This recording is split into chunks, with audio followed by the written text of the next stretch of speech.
Hey, what is up guys? I'm KBHD here, and I am at the Samsung booth at CES 2014. You guys told me you wanted to see their new tablets. So they have the Galaxy NotePro, which is a 12.2-inch tablet, but they also have 3 new Galaxy TabPros, an 8.4-inch, a 10.1-inch, and a 12.2-inch. So this is the whole new Pro Series lineup that's been introduced here at CES. No, there's no Galaxy S5 here, and there's definitely no new Nexus 10 here, as much as I would love it to be.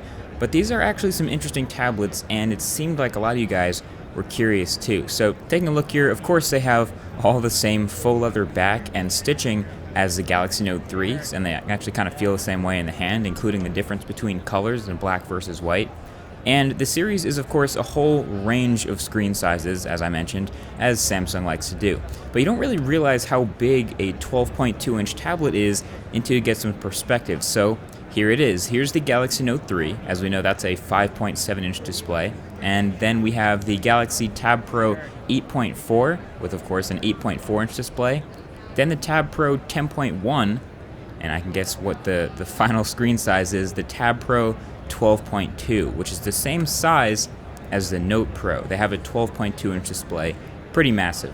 Now, I guess the next logical question is, what's the difference between the Tab Pro 12.2 and the Note Pro that's the same size? And people at Samsung that I spoke with basically just said the stylus. That's the difference. It's just the stylus. So the Galaxy Note Pro is essentially a Galaxy Tab Pro 12.2 plus the stylus and the stylus features, which gets me curious to see if that might actually cost more. But at least one advantage of having such a large tablet with a 12.2-inch display is that you get a full-size QWERTY keyboard, and Samsung's really proud of that and demoing it on as many tablets as they could, but that's just the 12.2-inch.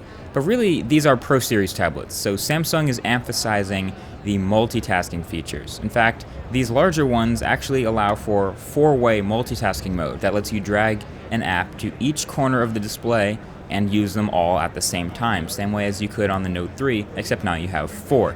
And that's actually really useful with all these screen real estate. So this, plus Samsung's floating window, means you actually can probably get some serious work done with multiple applications open at the same time, or so at least they claim. And this is all in the new TouchWiz on top of Android 4.4 KitKat on all of these tablets.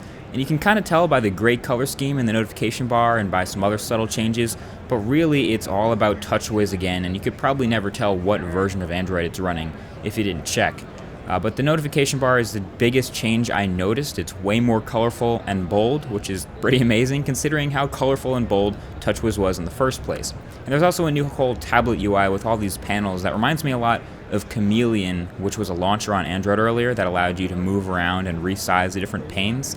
This basically does the same thing on sort of a TouchWiz colorful level. But other than that, the new hardware was pretty much what we'd expected out of Samsung. There were unfortunately no front-facing speakers to be found on any of these tablets, but something really nice is that they all have 2560 by 1600 displays, including the 8.4-inch Tab Pro, which I think makes it the highest pixel density in any mid-sized tablet form factor. The rest of them are up to 1080p. So that's really nice, and it also has an 8200 milliamp hour battery to power it all, and it's not really all that thick. It has a high-end processor, 2 gigs of RAM.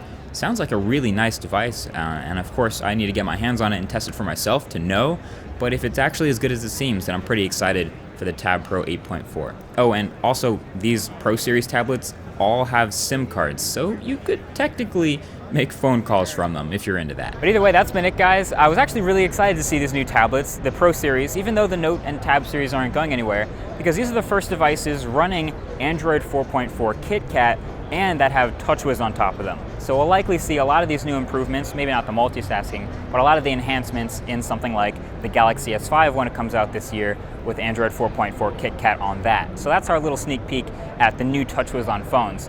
But either way, that's been it. So let me know what you guys think of them. Thanks for watching, and I'll talk to you guys in the next one. Peace.